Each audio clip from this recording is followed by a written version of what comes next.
ain't got no chance! That's where you're wrong, Krabs. For I too have a champion.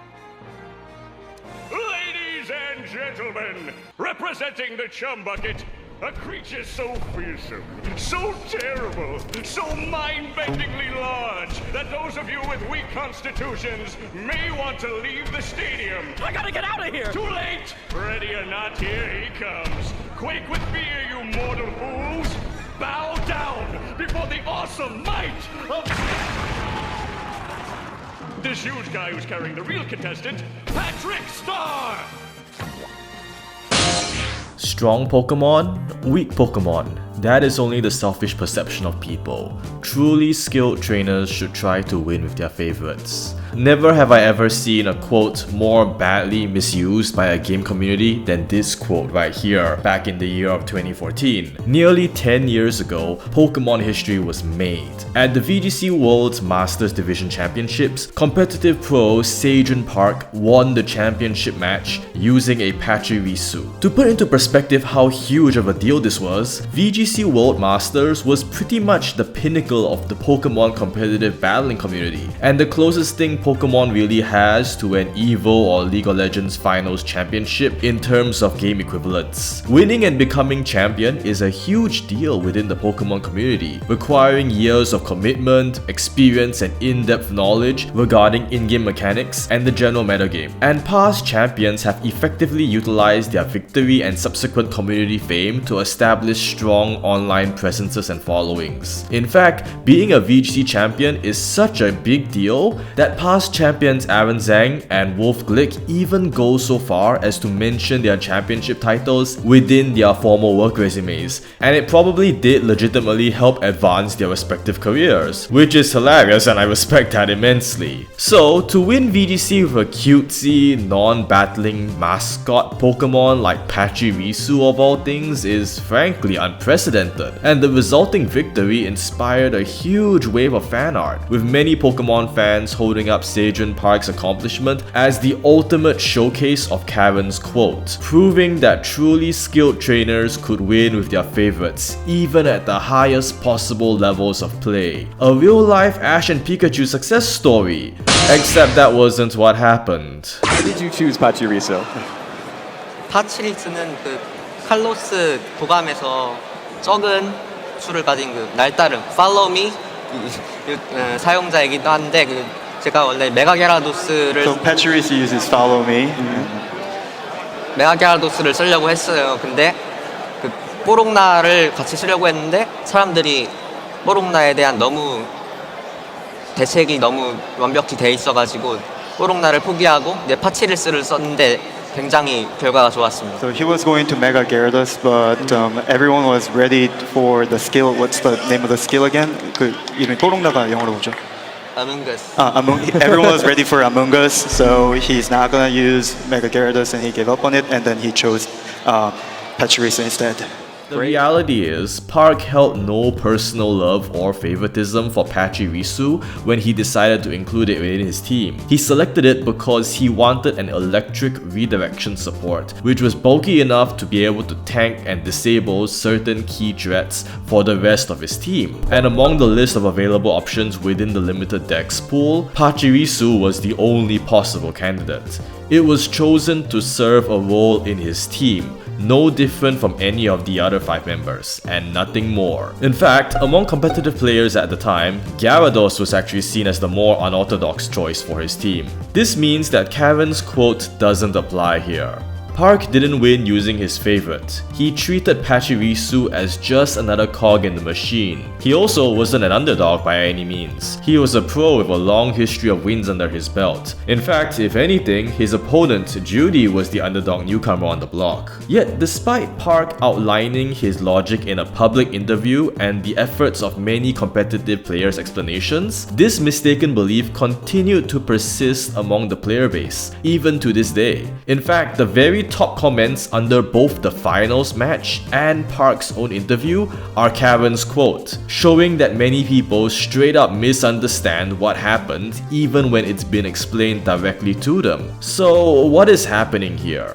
Why is this such a seemingly difficult concept for players to understand? As a game designer, this phenomenon among players is something I find quite fascinating because this is a very fun illustration of the differences in gamer psychology. Now, I need to clarify this immediately. Karen's message isn't misunderstood. In fact, it's understood perhaps too well by many people, and that's where the core of the issue lies. Park and other VGC players are not these kinds of people. In a nutshell, most people misunderstand the actions of Park and other competitive players because these are actually two separate categories of players who are psychologically thinking on different wavelengths. They literally perceive and think differently from one another. Back in 1996, researchers Erwin Andreasen, Brandon Downey, and Richard Bartle wrote a paper in which they studied the behaviors and preferences of many different gamers. They identified that players fell into 4 broad categories, each defined by what that player type enjoys and values within a game experience. This will later go on to be called Bartle's Taxonomy of player types, and would get used by all sorts of companies, designers, psychologists, and analysts when examining their user bases and making decisions which might impact them.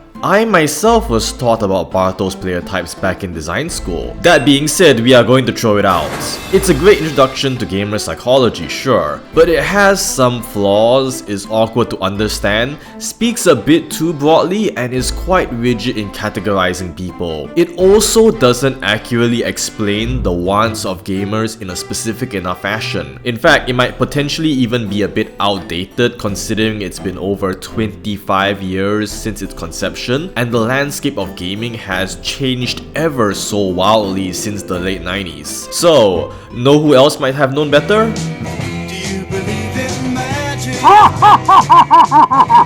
Magic the Gathering is a very successful and famous card game franchise, and a big part of that success stems from the research and development team assisting the design team with appealing to a huge variety of player types. The MTG R&D team conducted extensive research into its player base and identified that these various players found different things enjoyable about the game, and these reasons in turn served as the foundation for their logic and reasons for playing the game, influenced how they behaved around others within the community, and dictated which cards these players found attractive and why. All of this R&D research finally concluded in the creation of 3 psychographic profiles, 3 characters who each represent a different type of player, which were then used to explore and explain why players enjoyed the game. In turn, they are named the Timmy, the Johnny, and the Spike. MTG believed that these 3 profiles essentially serve as 3 extremes, and that all players fall somewhere within the spectrum between these 3 extreme points. The main thing to emphasize here is that these profiles have nothing to do with age, skill level, gender, or game experience. They are solely based on what that player type enjoys about the game. This theory can, in turn, easily apply to Pokémon, and serves as a very clear explanation as to why so many players seem to view and understand Pachirisu so differently. The Timmy is the most straightforward yet easily misunderstood profile. Timmys play the game for the sake of pure fun and love playing cards because they are cool and exciting. They love the thrill of the game experience, interacting with others over the game, experiencing variety and side modes, and playing creatures and cards with big effects. They are incredibly social by nature. Timmys don't care about things like efficiency, they don't care about winning or losing, and they love playing with their favorites above all else. Timmys live in the moment, and to them, the most important thing is having a fun time when they jump in and play a game. Keep in mind though, Timmys aren't stupid, young, inexperienced, nor easy to please. Many of the most experienced and highly skilled players have some amount of Timmy within them, because we all have some degree of monkey brain levels of instinct when it comes to finding certain things super cool or super cute, and wanting to use them for that reason alone. In fact, Timmys comprise the majority of most game player bases, because most people generally play games for simple fun. Timmys also have the potential to be just as, if not more skilled at a game than either of the other two player types. It's just that they derive enjoyment from things unrelated to either winning or innovating. In game design terms, Timmys are the most straightforward to make happy, yet also require the most effort. All they desire is new content. As long as they get to play with the Pokemon they love most, while getting to see and experience new creatures and characters every generation, they'll be kept happy. It's just unfortunate that new content requires a lot of time and resources to create, but such is the nature of game development. The Johnny is essentially your theory crafter. They enjoy playing games in creative or unorthodox ways, experimenting with funny combinations, unusual strategies and win conditions, and derive fun from trying to make obscure, weird, or gimmicky cards work. Their motto is, but what if it worked though? And they will willingly accept countless losses and defeats until the stars align and they manage to pull off their funny card strategy against some unsuspecting fool. Johnnies are the kind of guys who are fascinated by the interactions and combinations which cards have with one another. They are driven by ideas and love team building and playing to experiment with and test out these cool ideas. They seek out cards and Pokemon who might be niche and bad and love trying to break or make them work in some fashion because they derive enjoyment from the process of putting the strategy together. These players adore meme strategies and gimmicks because of the potential craziness that would result if they worked. Consistency be damned. Johnnies don't care if their strategies fail 90% of the time. They live for the high of seeing that one shining moment when their wacky deck manages to summon Exodia and win on turn 1. What the?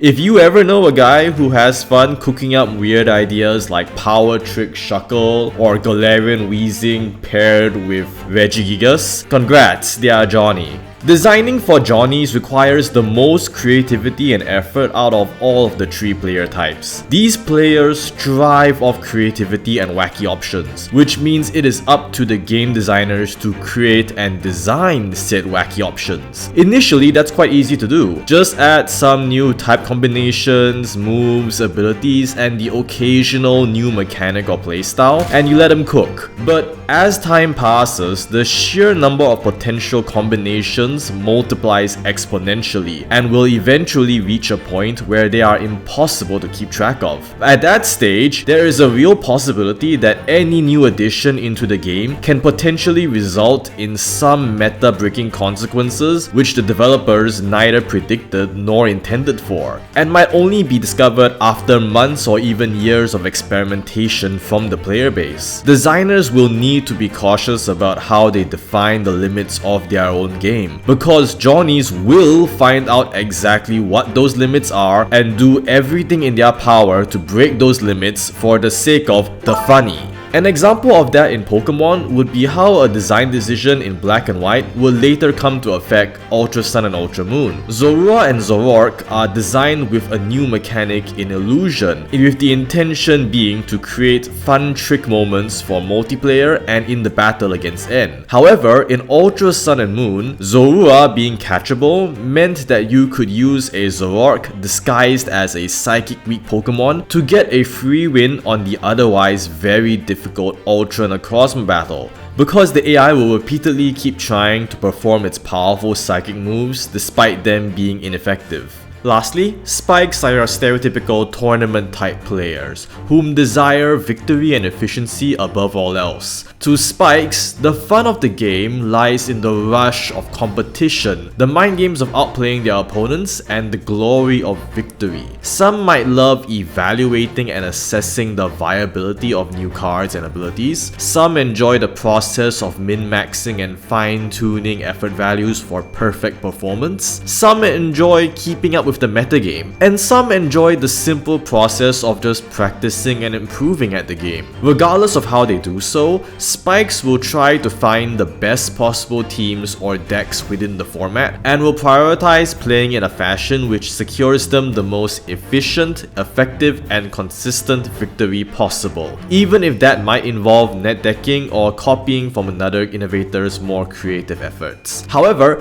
it is incorrect to assume that all Spikes are actually good at playing the game. Just because they desire victory doesn't mean they actually have the skill to back it up. You will sometimes see Spikes tryharding in casual matches, raging in competitive ladders, or blindly following online tier lists without understanding how the game actually works. It is also fairly common to see highly skilled Timmys and Johnnies casually stomping matches while doing weird stuff for fun, while Spikes are off sulking in a corner somewhere and wondering why they keep losing despite using high tier characters. Spikes aren't always good at the game, but they always behave as if they are. Spikes also do not exist solely in multiplayer games. They can be found in single player games as well, because an environment of competition can be created anywhere, whether it be trying to complete a Nuzlocke challenge as efficiently as possible, or simply speedrunning a game as fast as you can.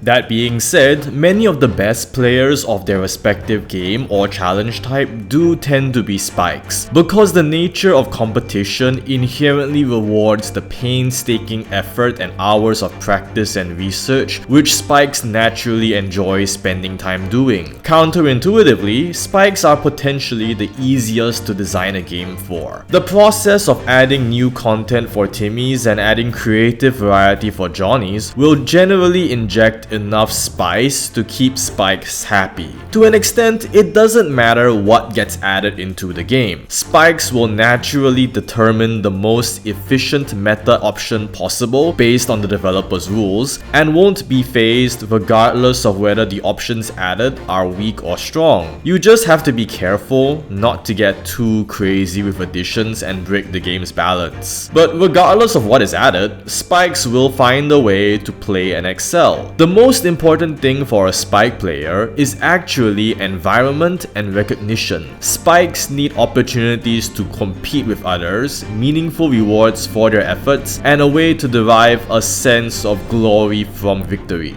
So a lot of game community infrastructure work, such as improving the online play experience, creating useful resources for the player community, and organizing real-life tournaments is required to create a positive environment for Spikes to have fun playing against others. So why exactly am I telling you all this? Well, it's because these player types all look at and perceive the same game element differently. Let's go back to Pokemon. When looking at a Pokemon like Tinkaton, a Timmy might be attracted to it because of its funny concept, personality, or the big funny hammer move. A Johnny might be interested in the potential offered by its typing and move pool and desire to experiment with unorthodox support options and comical builds such as Choice Band Gigaton Hammer. And a Spike might carefully weigh its pros and cons and carefully evaluate whether it improves his team for this current generation. That assumption runs on Tinkaton,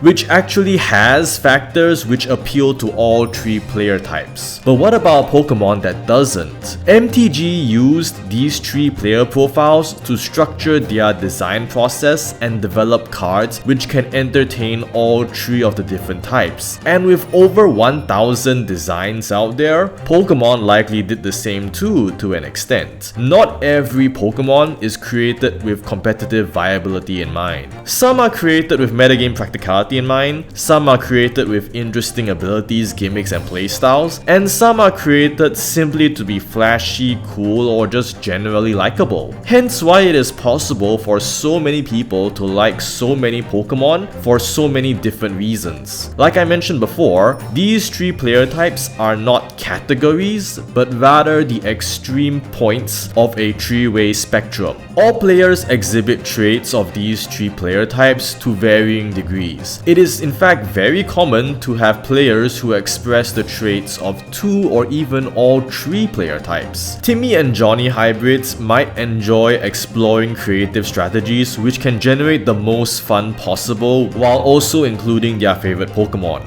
Johnny and Spike hybrids are open to exploring stylish and creative solutions to meta-related problems, but still keep practicality in mind and ensure that their wacky idea can actually win a game. And Spike and Timmy hybrids will play with teams which are competitively viable but still have a playstyle which they find fun. Even if a Pokemon is extremely meta, they would consider but still ultimately refuse to play with that Pokemon if they find it boring or dislike it for some reason. But if that top tier team can somehow include a Pokemon they like which has a practical reason for being there, well, then they are very happy. Se Jun Park's decision to run a Pachirisu and his reasons for that are characteristic of a Johnny/Spike hybrid player. He designed a team which he felt would give him the best chances of victory at Worlds, and had certain weaknesses which needed to be patched up. And when exploring potential solutions to these weaknesses, he realized that Pachirisu was an unorthodox and creative choice, which also happened to be the most optimal solution to his problems. Now, a Spike player might understand that Pachirisu was chosen for a practical reason, even if they don't know exactly how it works. While a Johnny player might analyze Pachirisu's moveset and marvel at Park's creativity for identifying an odd choice like Pachirisu. But a Timmy won't understand. A Timmy player would be aware that Pokemon like Garchomp, Salamence, and Tyranitar are strong and therefore make sense to be at VGC Worlds. These are Pokemon which can appeal to both Timmy and Spikes for being both cool, strong, and practical, but not Pachirisu, especially because Pachirisu was never designed with this in mind. At the time of its debut back in Generation 4, it was just an unremarkable Pika clone, made for cuteness and not with any sort of competitive interest in mind. Johnny players will ignore it because it is mechanically uninteresting, and Spike players will ignore it because it's mechanically quite bad for gameplay. But Timmy players might like it because it's cute. Back in Generation 4, cuteness was all it had going for it. In other words, Pachirisu and many other Pokemon besides were Pokemon designed to appeal to Timmys. Historically,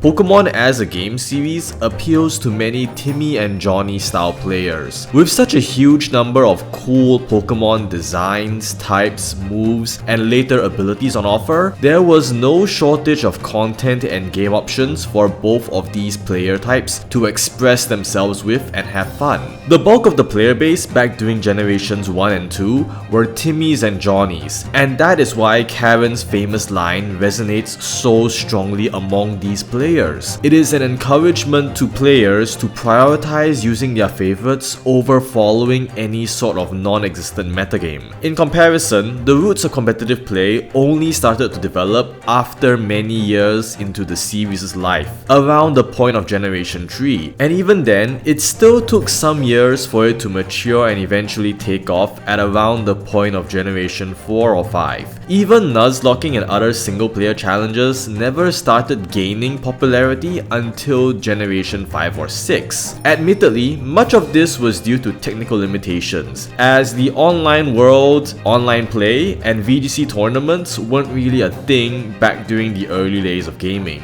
But still, prior to these generations, there might have been a meta of certain Pokemon being better than others for in-game use, but it was never really important because you aren't punished or rewarded for following or ignoring the metagame either way. Nothing stops you from just trying to solo the game with a mudkip if you wanted to. The relatively late development of competitive play means that to many players, Pokemon is not mentally associated with competition. It isn't a game like Hearthstone or League of Legends or even Counter-Strike, where competitive play forms an integral part of its online identity. It leans closer to games like Team Fortress 2 or Mario Kart or Minecraft, where the appeal lies in casual fun and being able to win and play around with whatever you want. So what ended up happening was that Pokemon as a game franchise had inadvertently given the Timmy and Johnny mindsets a huge head start